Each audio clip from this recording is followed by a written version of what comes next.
Hi everyone, and thanks for coming to this Meet the Author event for Staffordshire University Action on Poverty and Hardship Degree co-held event with Rethinking Poverty. I'll say a bit about the course first of all, just as an introduction. It's a new course that we started in 2021. It's a 3-year course, and it's really a practical course that's about developing skills positively impact people's lives, communities, and contributions towards policy reform. The course has been co-designed with experts in the field of tackling poverty, national organisations such as Rethinking Poverty, and we've got Barry Knight with us today from Rethinking Poverty, the Trussell Trust, Josie Rowntree, plus also local organisations in Stoke-on-Trent and Staffordshire, such as Expert Citizens, the Honeycomb Group, Gingerbread, and Stoke, All the Small Things. As I say, it's a 3-year course, BA Honours course. If anybody wants details on how to join the course, I think Katie's going to put the links into the chat box and go onto the website to look at all of the details about what's contained within the modules and within the whole degree itself. There you go, that's up there. As part of the degree, we are putting on a lot of these events as well. And this is part of the events that are working towards a big conference that's coming up in June on campus on the 20th of June, and I'll give the details of that conference at the end of this session. Today, though, what we're doing is we're doing a Meet the Author Day, which is Stuart Lansley, who has written a very good book. This book here, The Richer the Poorer, sorry, and it's a 200-year chronology, historical context chronology, with contained ideologies enmeshed all the way through it, about how people, the poor have been deprived and kept in poverty by the enrichment of a select elite few, I think is a fair description of the book. Stuart's a visiting fellow in the School of Policy Studies at the University of Bristol. He's a council member of the Progressive Economy Forum and research associate at the Compass think tank. He's a fellow of the Academy of Social Sciences and has written widely on poverty, wealth and inequality. His recent books prior to The Richer the Poorer was A Sharing Economy, 2016, Breadline Britain, The Rise of Mass Poverty with Joanna Mack, 2015, and The Cost of Inequality, 2011. Both Stuart and Barry from Rethinking Poverty are going to be at the conference in June, is my understanding. I think that's correct, yeah.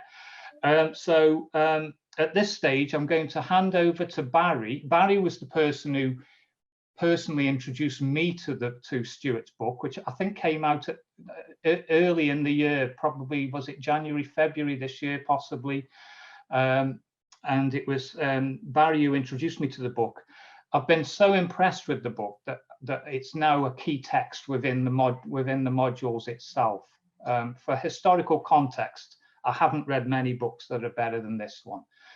So I'm going to hand over to Barry now to talk about his view on Stuart's book, and then after that we'll move to questions.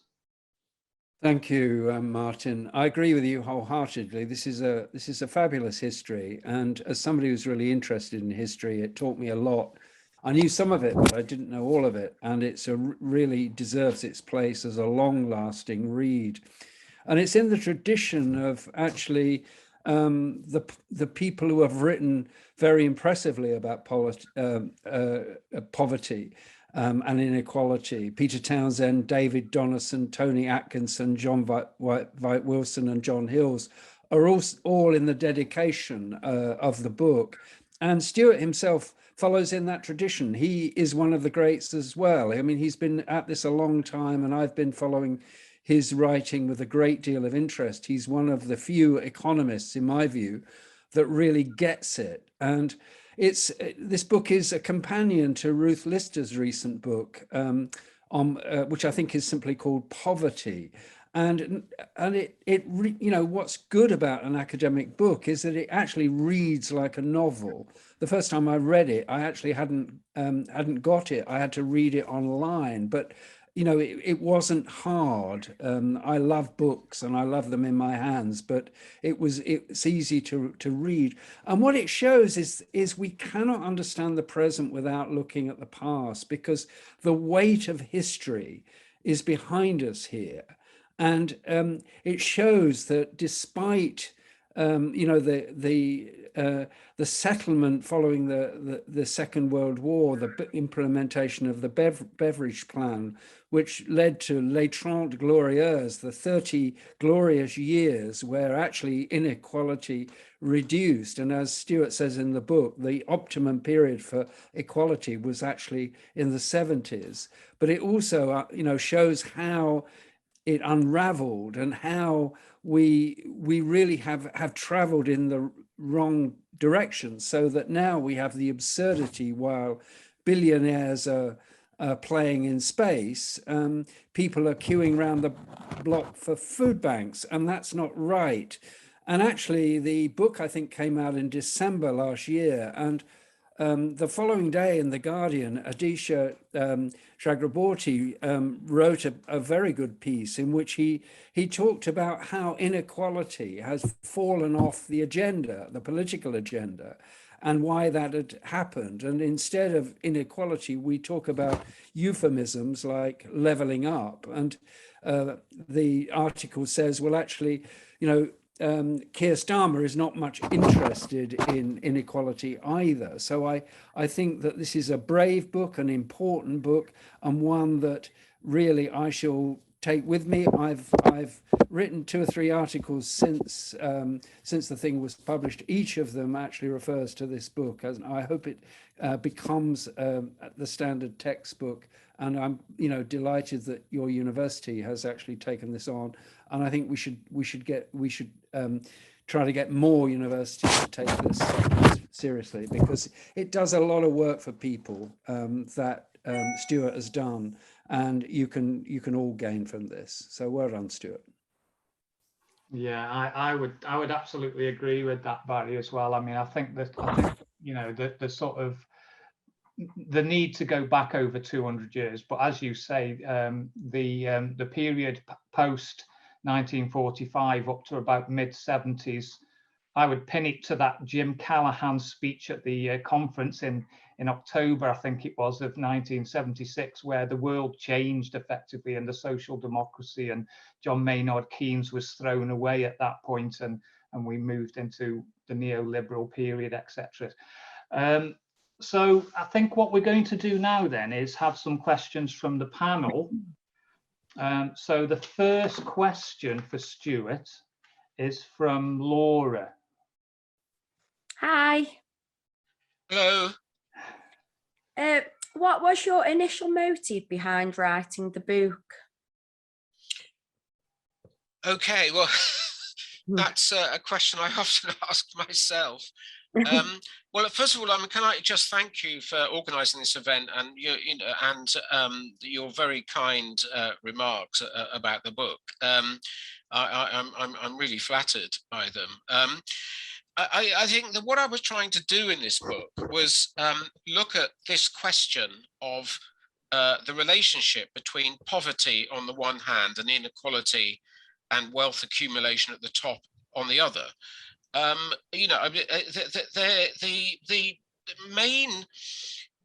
dominant thesis of the last 200 years since the birth of industrial capitalism has been that they are essentially completely separate concepts, that they're not related in any sense at all.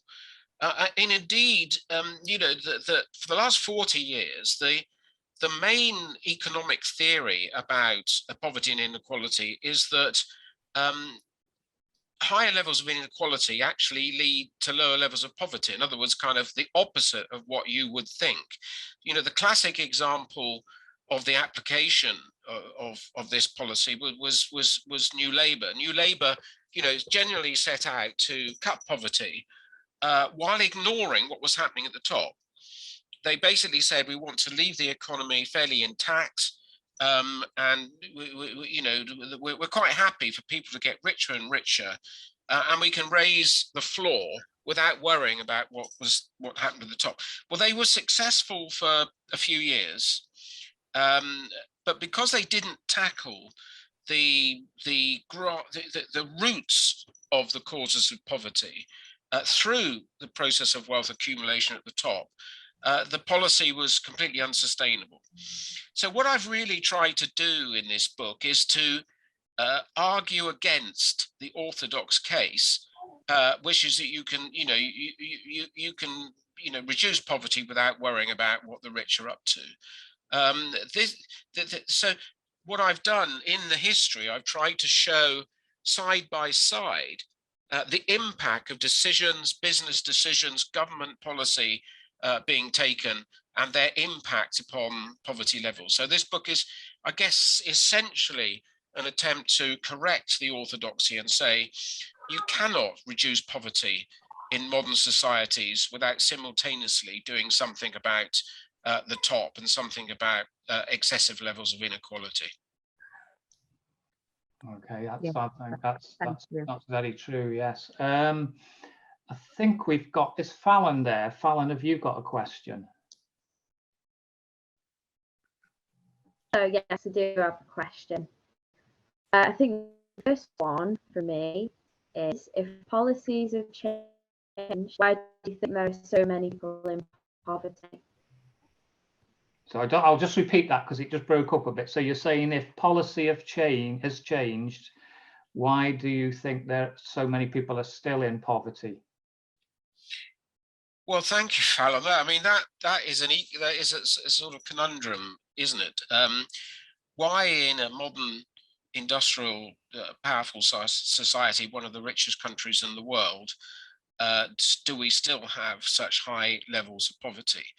The question reminds me of a pamphlet that was published by the Fabian Society. The Fabian Society is a sort of left of centre think tank that campaigns for a fairer society. It was formed in 1884, you know, and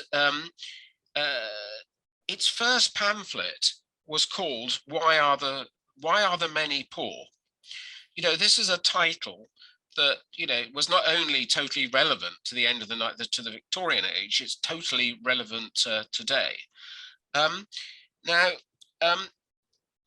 The real explanation of why we have such high levels of poverty today is because of the failure to acknowledge the importance of what I've called in the book the distribution question. That is, how do we divide the economic cake? How do we share gains in growth and gains in economic progress over time? Should they be shared equally? Should certain groups do better than others, and so on? Well, this is a little bit like the debate about poverty, at the relationship between poverty and inequality. The distribution question has also been largely ignored in policy making for most of the last 200 years.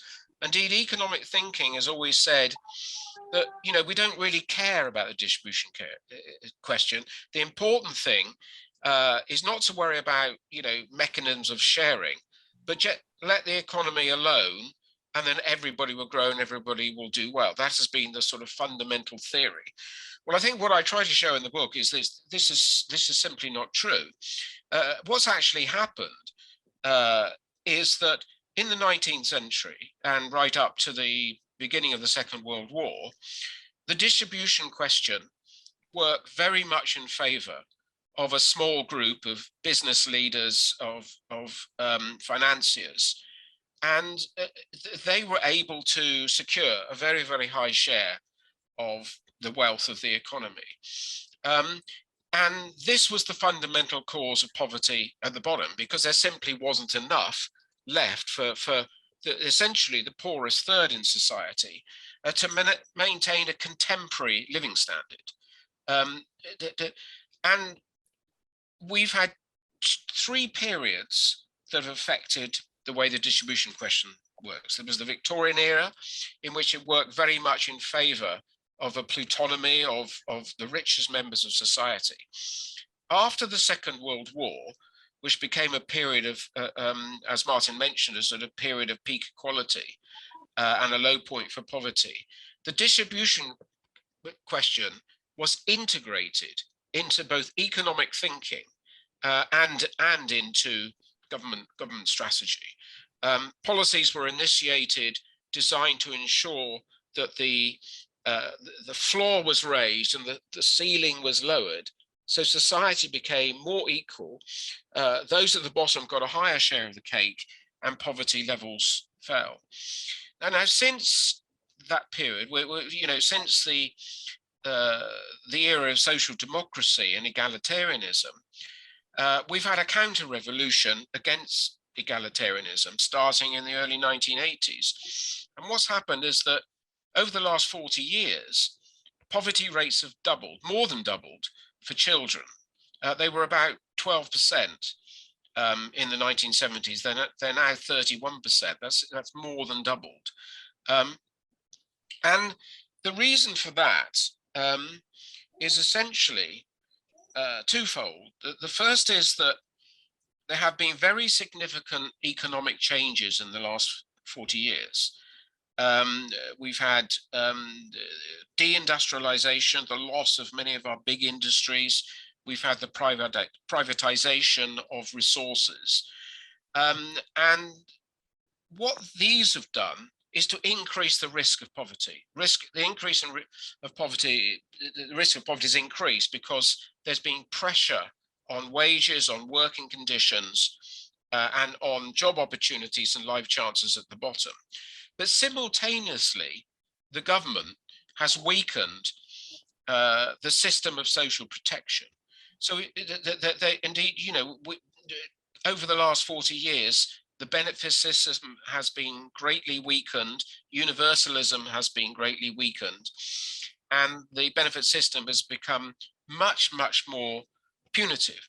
So we've had a combination of economic and external forces and shocks that have made people much more vulnerable to poverty, while simultaneously the government has actually turned Britain into a society which offers very, very weak social protection against those forces. And that's the reason, in a sense, we've gone back, not fully to what society was like 60, 70, 80 years ago, but we've very much gone back to a society when the state has abdicated its responsibility for tackling poverty and has adopted a philosophy that it's the responsibility of the individual to avoid poverty, and when they get into poverty, sort it out themselves. Okay, just quickly on that, Stuart, would you say that was deliberate, that move to strip away the social welfare systems in that way? The rolling back of the state. I mean, the Thatcher's rolling back of the state, which she was very clear on what she was doing at the time. Yes, Mrs. Thatcher essentially adopted the theories of these new right thinkers that had been arguing through the 1940s, 50s, and 60s that egalitarianism had gone too far, the state was too big, and all this was crushing individual responsibility and economic dynamism. And what we needed was a weaker state, lower taxes, lower public spending, and that the responsibility for managing your life should be transferred from business and state to individuals. So a large part of the agenda from the 1980s was putting those ideas into practice. And Mrs. Thatcher, in particular, I think there was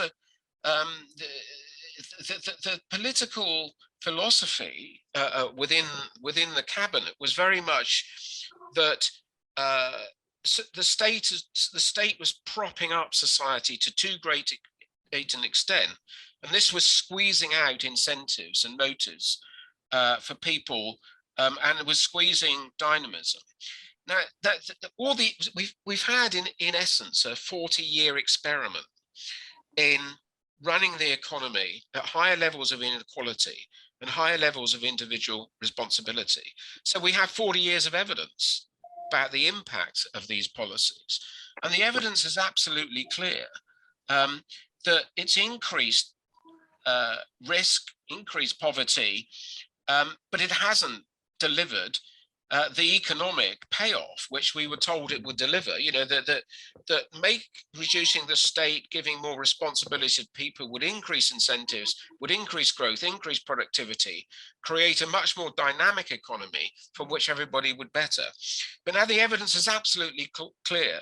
The 40-year experiment in inequality has delivered poorer economic outcomes on things like employment, wages, productivity, growth rates than the period of welfare capitalism that ran after the war. So the evidence is very clear that big welfare models do not undermine economic performance and economic success and the level of entrepreneurialism. Indeed, what's actually happened is that business has taken advantage of all these new freedoms, not to create a more dynamic economy, but to actually engineer a number of economic and business mechanisms designed to extract the assets of business in their own interests, which have actually undermined the dynamism of the economy. And that's another sort of argument I've used in the book, and that has been one of the key sources of the rise in poverty over the last 40 years. Yeah. Excellent answer. I think Laura, we've got another question from Laura. Yeah. We were surprised to see some examples of how people spoke about poverty, such as the suggestion that some degree of poverty is necessary to encourage a work ethic. Do you see similar views held by those in power today? Yes, I mean, that's another, absolutely spot on a question, because yes, the government have made no secret of the fact that that their policies are deliberately harsh because they want to force people into work.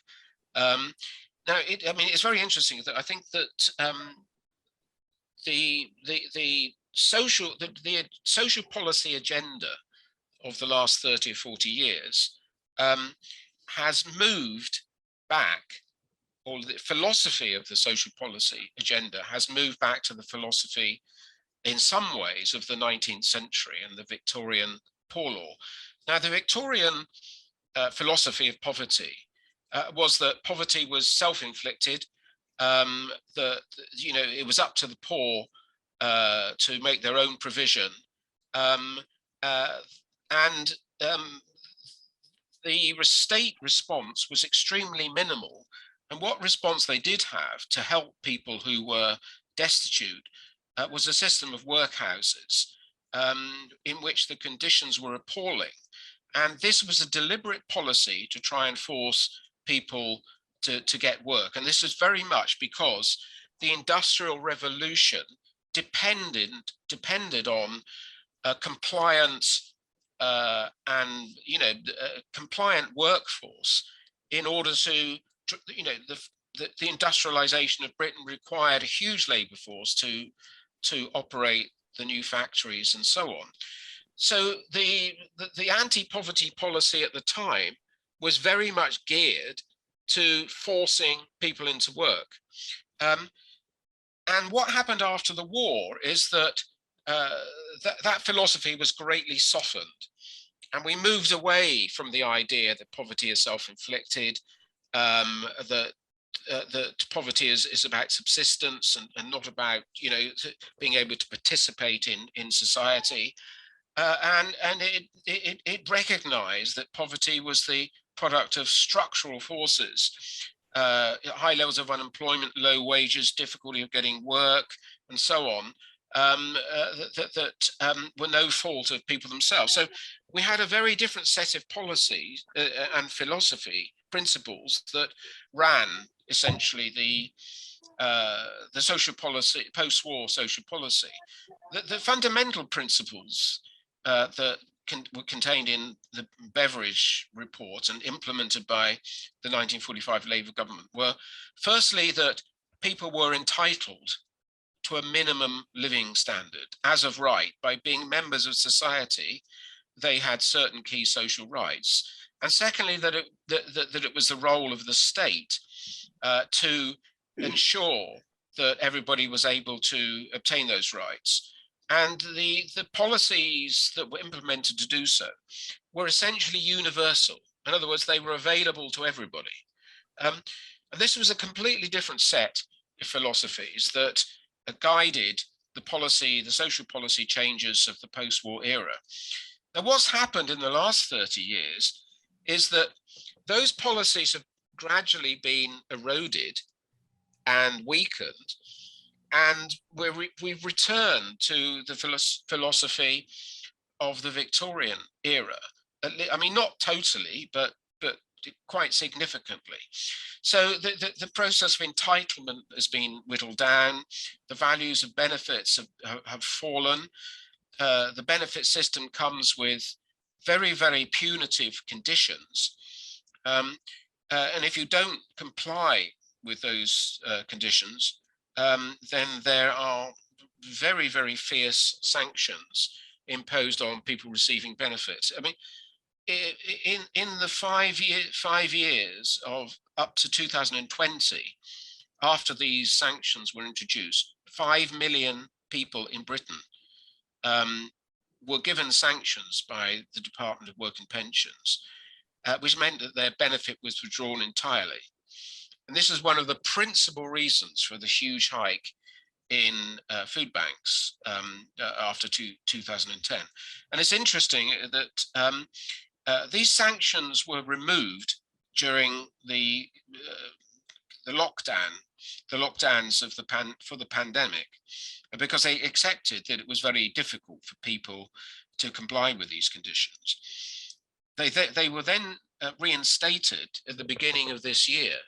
And about 4 weeks ago, the government announced that they were going to tighten these restrictions even further, which meant that if someone who's receiving benefit didn't get a job within 6 weeks, then their benefit would be withdrawn. So the question, when you say, is this about, is poverty necessary for create a work ethic? It isn't, but that's what the government thinks. It basically thinks it has to be very, very hard on benefit recipients in order to force them into work, even though all the evidence suggests that Britain has a very, very high work ethic, and the vast majority of people who are unemployed are permanently seeking jobs. They just, want to get the right job and not just get the kind of job that the DWP are trying to force them into. So yes, I very much agree with the sentiment in the question. There's also been evidence, hasn't there, that sanctions have led to higher rates of evident suicide for people. I think there's some websites that are keeping records of this at the moment. It is quite serious, the sanction side of benefits. Yes, I mean, there's been several quite big studies of the effect of this sort of coercive state or disciplinary state. And they show that none of these policies work. What they do is they make life much more difficult for people on low incomes. They force them into jobs they don't want, and in some cases, on average, they've aggravated health problems. So none of the aims of these policies have worked. They just, you know, yet this evidence is simply ignored by the departments concerned, and they've carried on applying and intensifying this kind of coercive model of social security. Yeah. I think we've got a question from Catherine now. Yeah. Good afternoon, Stuart. Thank you for joining our webinar.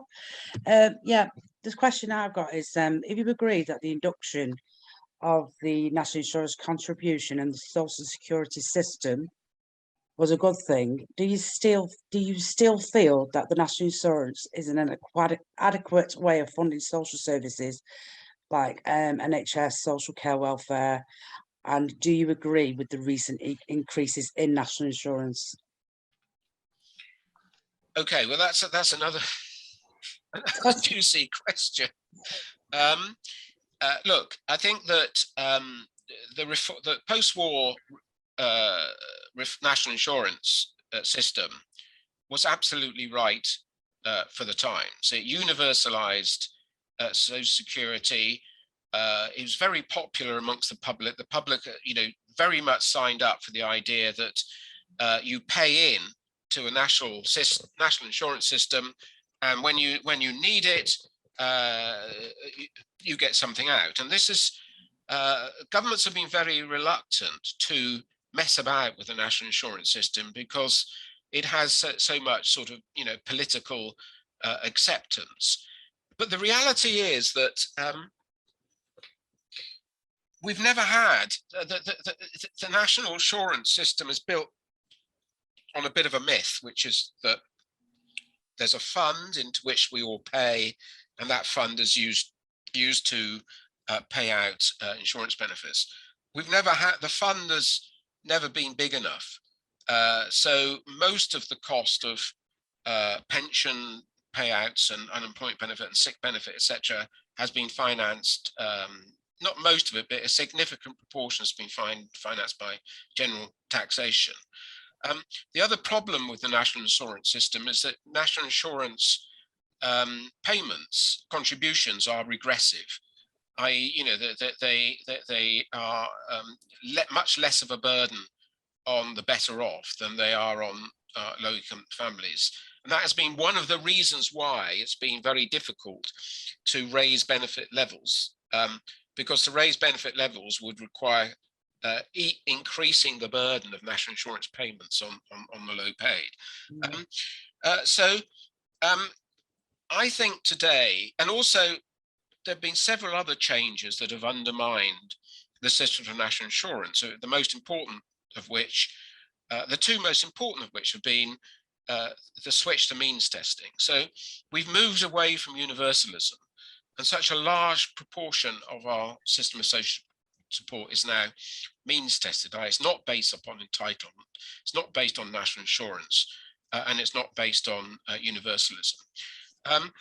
So I think it's time to have a big debate about the present system. I'm personally in favor of the introduction of a universal basic income, not a very generous basic income, but a modest one, in which everybody would automatically get a weekly payment.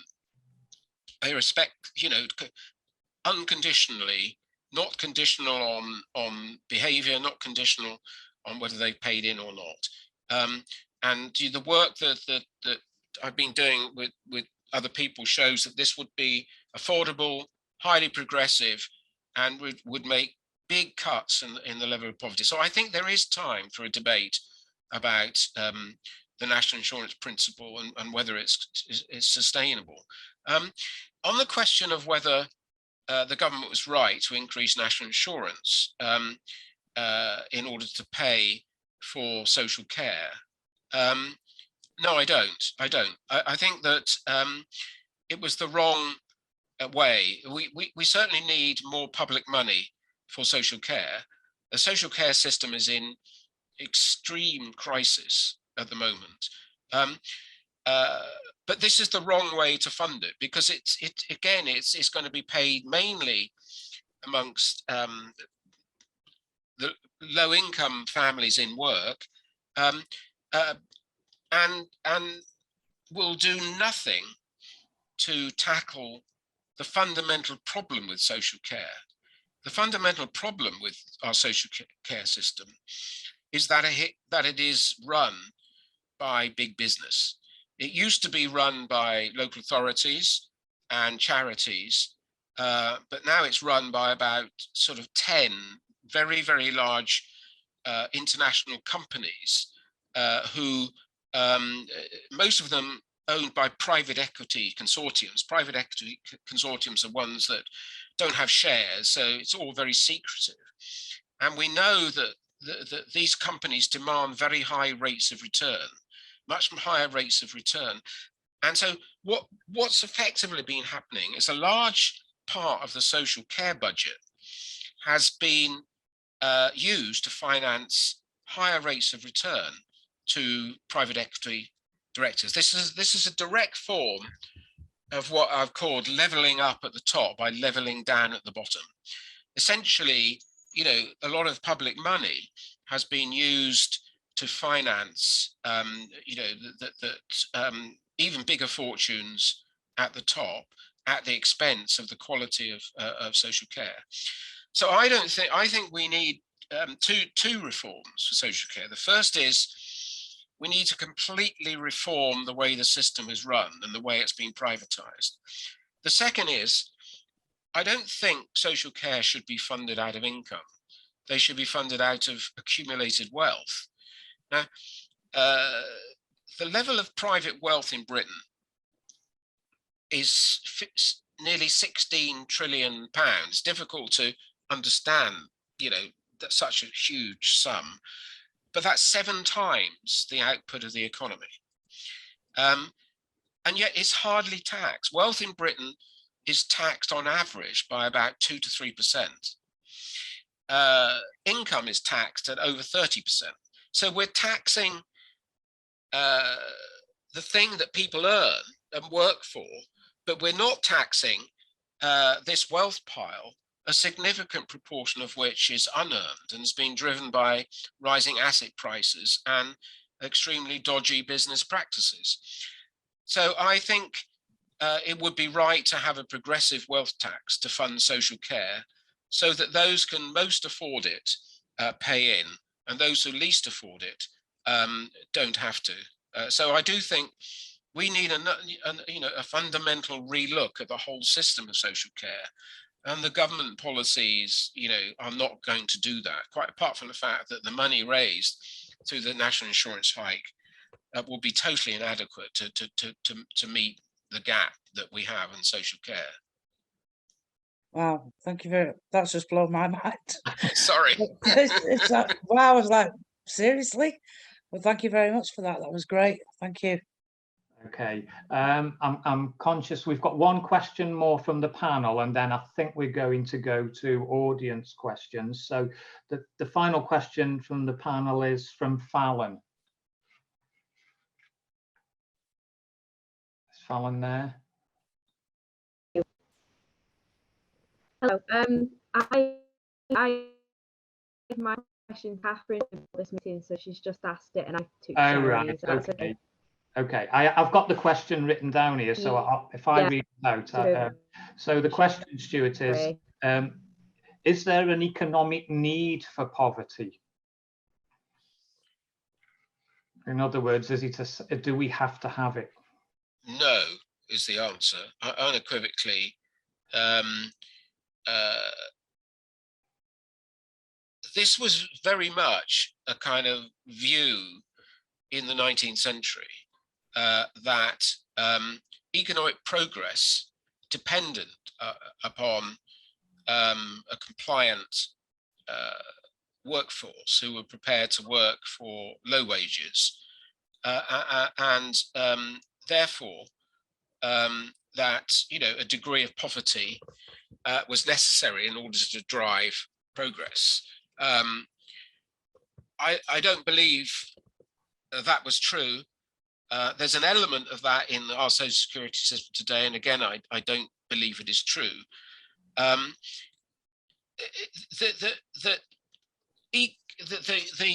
too often the economics profession, of which I quite a long-standing member,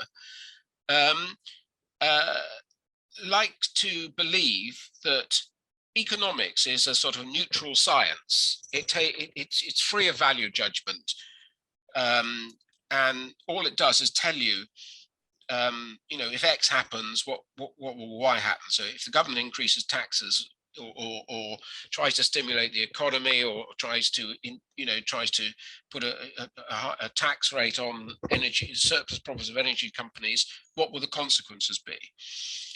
But I think that this isn't as, we need to turn that on its head. What we need is to make economics the servant of social goals, rather than social goals are subservient to these sort of big economic goals of greater growth and greater productivity and all the rest of it.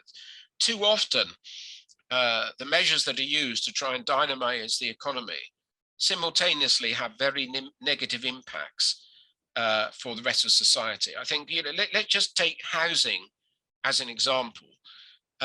We've effectively handed over responsibility for housing provision to the private sector almost entirely.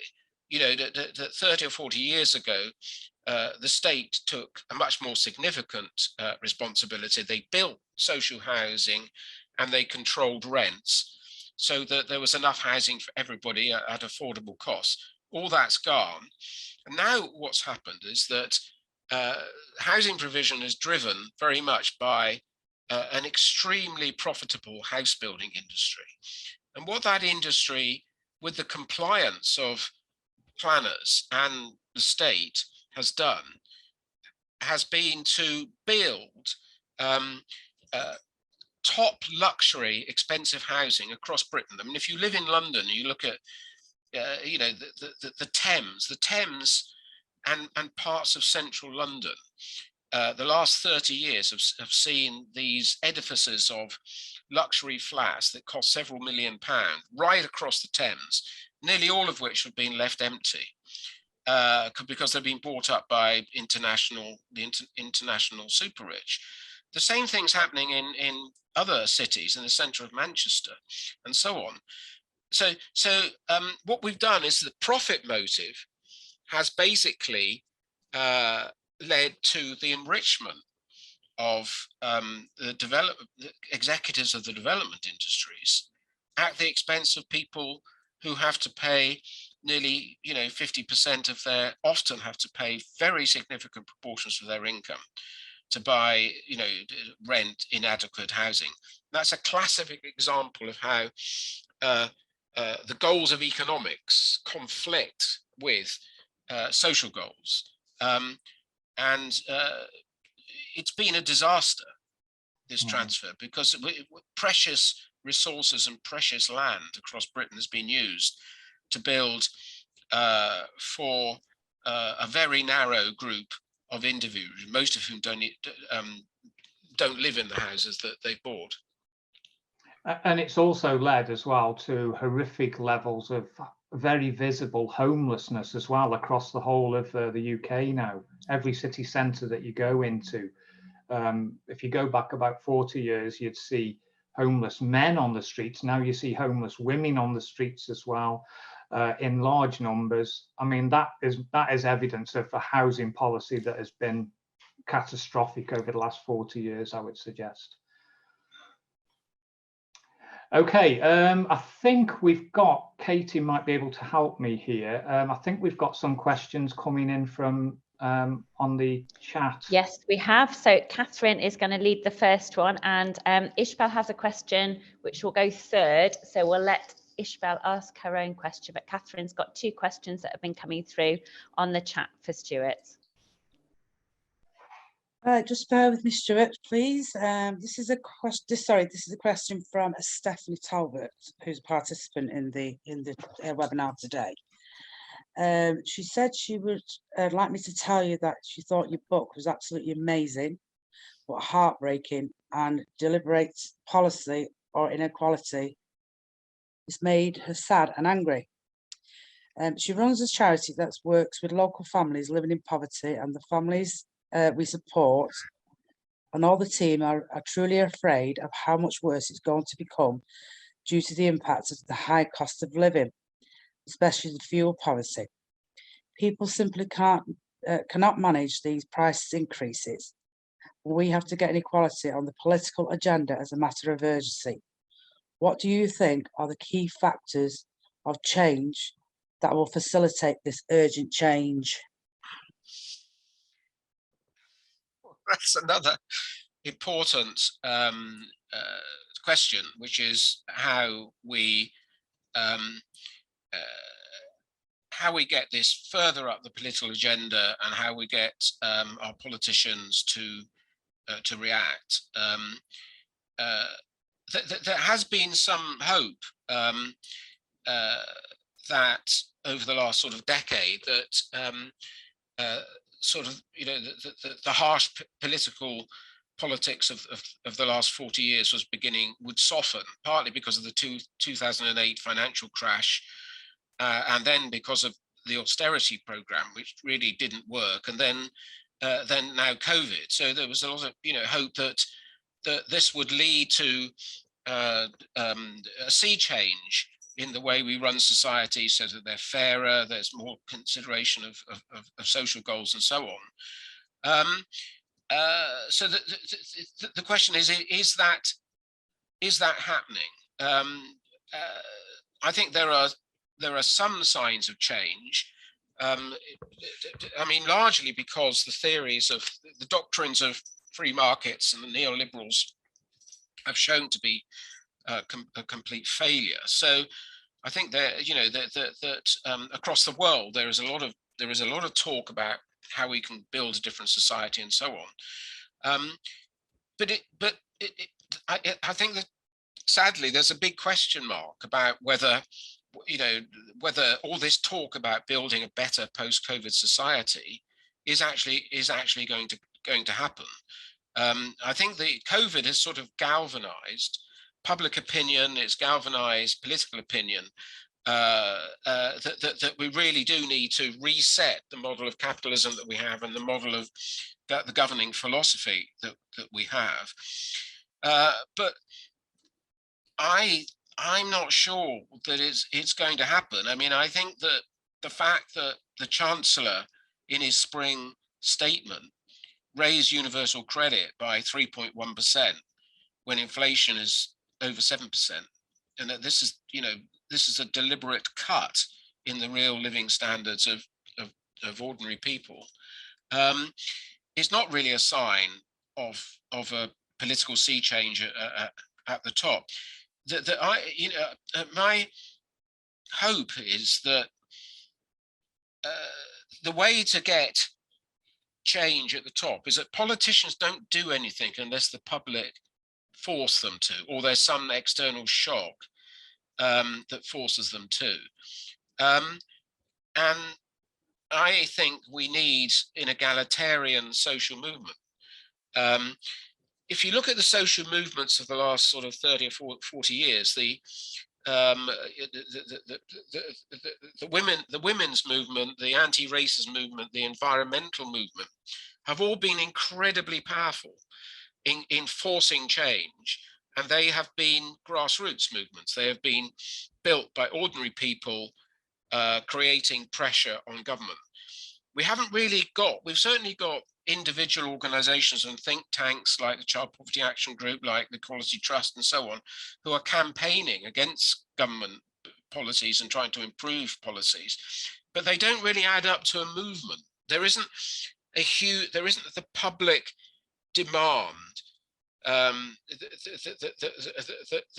that's making a more equal society a political imperative. So it sounds a little bit negative, that, but I, on the other hand, I do think there are changes happening, and I think if the public, you know, can come together, and if collectively we can give just a bit more of a heave on government, I think we're moving in the right direction, but not strongly enough and too slowly. So I don't think there's going to be any huge changes in the next couple of years. Do other people? What do other people? What do you think? Do you think? What do you think the solution is? I think that's a massive question, Stuart. I think, can we just ask 2 other questions from the audience at the moment before before we take on that huge question? So I think we've got a question from Mal, who's on the social welfare course. I'm not sure if Mal is able. Is Mal asking? I think Catherine's going to ask it on her behalf, because I think Mel can't can't use the audio. Okay, Catherine. Yeah, okay. What Mel's asking, Stuart, is, do you feel that poverty will continue to worsen? And sadly, government policy appears to be making life unfair in terms of immigration, housing, taxes, etc. Well, I mean, I think the answer to that is that I think poverty is going to get worse over the next 18 months.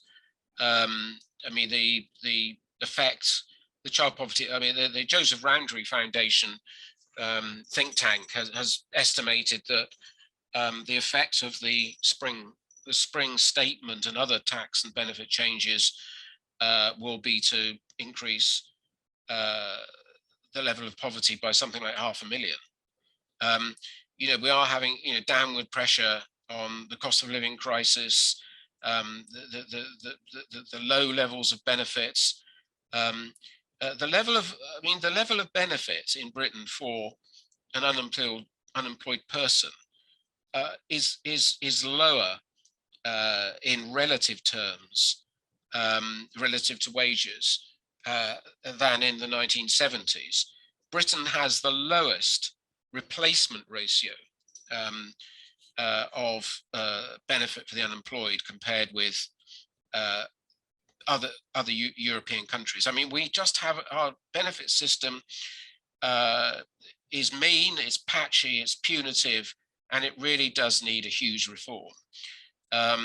So I think at the moment, yeah, things are going to get tighter. The squeeze on budgets is going to intensify, and people are going to find it very, very, very difficult to make ends meet. And I think levels of personal debt and exploitation, you know, of loan sharks and so on is all going to get worse, and homelessness figures will probably get worse. And I just find it quite astonishing, you know, and that the government's reaction to this, you know, crisis has been so weak. Yeah. We've got time, I think. One more question asked by Ishbal it looks like it's to do with stigmatization of poor people. Ishbal? Oh, hi, Stuart. I've got a question though that really bugs me all the time. Like, why are poor people always blamed for being in poverty? And the elites are always the ones that, you know, blame the poor people. They think that being poor is a sign of laziness. Do you think that's true? No, I mean, it's entirely manufactured. This question of stigmatization of you know, claimants and the poor, it kind of disappeared after the war. You know, and gradually it's come back. I mean, it started coming back in the 1970s when you had you know, what became known as scroungophobia, you know, very, very cleverly manipulated by governments who wanted to cut the level of benefits and wanted to make this, to try and cut the cost of the social security system. The method they chose was to sort of penalize the poor, and in this, the press has played a significant role. You know, the popular newspapers have, you know, as we know, over many years have put pictures on their front pages of, you know, allegedly poor people living in huge homes, They've been accused of benefit fraud and all the rest of it. You know, this is not the sign of a civilized democracy. I mean, all societies, particularly democratic societies, need to justify their inequalities. And I think it is very interesting is that what we've effectively do is that we've got a hierarchy of reciprocity. The reciprocity is this idea that in return for state help, you need to carry out certain duties. So in the social security system, the requirement is that if you're unemployed, you need to seek work. And yet we don't have similar conditions applied to the rich. Now, in this country, we spend nearly £100 billion a year in subsidies to big business. Yet these subsidies come with no conditionality at all, no conditions on tax avoidance, on social responsibility, on wages, and so on. So what we have is this very, very distorted system where the poor are, you know, subject to these to sort of demonization and very harsh policies, whereas those at the top are not subject to a completely different set of rules. So we have this, you know, this complete disjunction in our society between the way low-income families are treated and the way, you know, wealth accumulators are treated. And we didn't have this after the war. For about 30 years, it was much more even. And again, that's another thing that we need to get, you know, we need to make the system of reciprocity much more even across society. So do you think policies should change so that it can accommodate the poor people? Do you think it should change like every year, or, you know, so that it accommodates people that are in poverty? I think we need a radical shift in attitudes, and I think, you know, that it's not very often that these opportunities come along to seize the opportunity to take society in a different direction. And I think that what we've had in the last sort of decade is a series of opportunities. You know, we've had the financial crash, we've had the discrediting of the neoliberal agenda, we've had COVID-19. All of these have been huge wake-up calls. But we haven't, you know, the political reaction has been too weak. And I think it's, you know, I don't know, we need a 1945 moment. You know, I think that you know, the early COVID reaction to COVID, you know, was very much, you were all out there applauding health workers. We're recognizing, you know, that the key workers were delivery drivers and health workers and porters and so on, and bus drivers, all of whom took huge risks but were still very lowly paid. But I think it's, you know, there's a level of inertia that seems to have set in. So I think there is a huge opportunity out there, and all of us collectively need to come together to, I don't know whether that quite answers your question, but I think, Stuart, I'm going to have to, we're coming up to the end of the seminar now, so I think that's a good place to leave it, actually, leave that bit hanging there. We can't, I don't think we can answer your big question back to us, but maybe we can at the conference. I'd very much like to thank you greatly for what you've done today and come on to this this seminar and given us a really good chat, you know, and a really good sort of answering questions. I would recommend everybody who's attended and beyond that to get your book. It's a fantastic read, and we are going to use it as one of the key texts on the degree. I just want to remind everybody, Katie's put up in the chat box the details for Eventbrite to come to the conference on the 20th of June, which is a Monday the 20th of June 2022. Starts at 9 o'clock, a whole day event. Stuart will be there. Barry will be there from Rethinking Poverty, who you saw earlier in this seminar. Absolutely excellent stuff, Stuart. We could have done 2 or 3 hours on this easily. I think what I'll have to do here now is unfortunately wrap it up. Again, many thanks to you. Many thanks, Barry, for coming in as well and for advising me to get the book as well, because it's a cracking read. Katie, do you want me to hand over to you just to sign off on this? Thank you ever so much, and well done to all of our students. This is, it's a fantastic degree, Action on Poverty and Hardship degree, and hopefully today has been a really brilliant way of sharing kind of our activism, our action, and the way that our amazing students have stepped up to the panel and have been interviewing a very senior, very well respected academic, and have had the confidence to do so. So thank you to our students, and thank you so much, Stuart, for sharing your time and your thoughts and your reflections. We really appreciate your time and support, and also Barry's support, because Barry was our connector in this and has been a huge kind of contributor towards the degree and supportive of the students, and came down to see us at the university at the beginning of April. So thank you to you all, and we'll sign off here. If it's okay with folks, I have recorded it, so I'll send you a message and make sure that you're okay with me publishing the recording and publishing a tweet. So if you're not okay, let me know, and I'll send you a little message to check in that that's all right. But thank you ever so much, and take care, everybody. Okay. Thank you for inviting me. Thank you. Very enjoyable.